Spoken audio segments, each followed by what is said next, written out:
At 10 o'clock tonight, Eastern Time, CBS will present the first televised report to come out of the Soviet Union on intellectual dissenters there. The interviewer is CBS News correspondent William Cole, who recently was expelled from Russia for reasons never made clear by the Kremlin. Here are some excerpts from that one-hour report. Я думаю, были три главные причины, по которым я решил. The Russians you're about to see risk imprisonment for what they say to you tonight. The first of them is Andrei Amальрик, a 31-year-old writer who has already known one exile in Siberia. The Soviet secret police again threw him in prison in recent weeks. Perhaps no writer in Russian history dared tell from inside Russia the bitter truths he does in his new book, Will the Soviet Union Survive Until 1984? It's been published over the world, but not in Russia. Amальрик spoke to me of dissatisfaction in his country. Some are dissatisfied because they receive extremely little money by comparison with others, so they don't have enough to live on. Others are dissatisfied because they can't buy anything for the relatively high wages they earn. The farm workers are dissatisfied with their lack of civil rights, in that they cannot leave the villages. The factory workers are dissatisfied with their complete dependence on the factory management.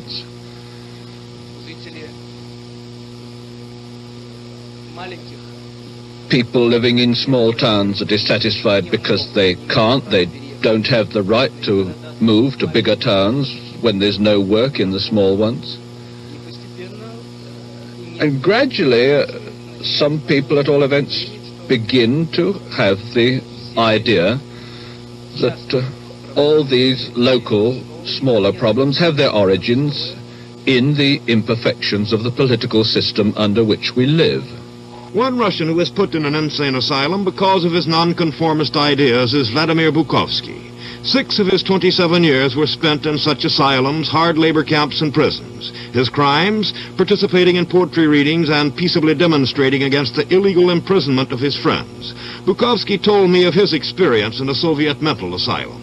How are dissidents treated in an insane asylum? It was very easy to get into trouble in that hospital, and the punishments were very severe. There are 3 kinds of punishment which are most commonly applied there. The first type is carried out by medical means. I think people know about a preparation known as sulfazine, which is used if one of the patients, one of the prisoners in the hospital, committed some offense, gave a doctor a rude answer to some question, or declared that a doctor in the hospital was no better than an executioner in a white smock. Such a remark would be sufficient to involve punishment. Sulfazine is a pretty painful form of punishment. It causes your temperature to rise to about 40 degrees centigrade. You feel you have a fever, you can't get out of bed or move about, and it goes on for a day or 2. If the treatment is repeated, then the effects can last a whole week or even 10 days. A second form of punishment involves the use of the preparation aminosine, used in psychotherapy, also known probably in other countries. It causes the patient to feel drowsy, sleepy. He may sleep several days on end, and if the treatment is given regularly, he may go on sleeping for as long as it is continued. The third form of punishment we used to call the roll-up.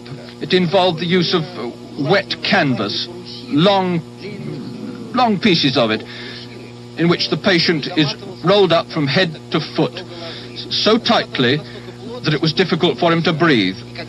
And as the canvas began to dry out, it would get tighter and tighter and make the patient feel even worse. But that punishment was applied with some caution. There were medical men present while it was taking place who made sure that the patient did not lose consciousness, and if his pulse began to weaken, then the canvas would be released. The most optimistic of my Russian friends was Petr Yakir, a 48-year-old historian who spent 13 years in Stalin's camps. Petr's father, a leading Russian general, was murdered by Stalin. Petr was then 14, and he was imprisoned because he was his father's son. Today he is a believing communist and optimistic that Russia will one day have basic human rights and freedom of speech. This is a great stride forward compared with Stalinism. Under Stalin, there was always an iron curtain, and no one knew what was going on here. Millions of people were destroyed and nobody knew about it. Now we're trying to publicize every arrest, every dismissal. This we consider our main function, that is, informing people about what is going on and of those illegal acts. We consider this the main task of the day. Here's what I think. We're all being arrested, those who took part in the democratic movement, but that's not the point. We're apparently being arrested because it doesn't suit the authorities to have people about who criticize them. But there's no going back. If we're not here, there'll be others. There are already many of us, many young people, and no independent thinking people in the Soviet Union will go back to what used to be.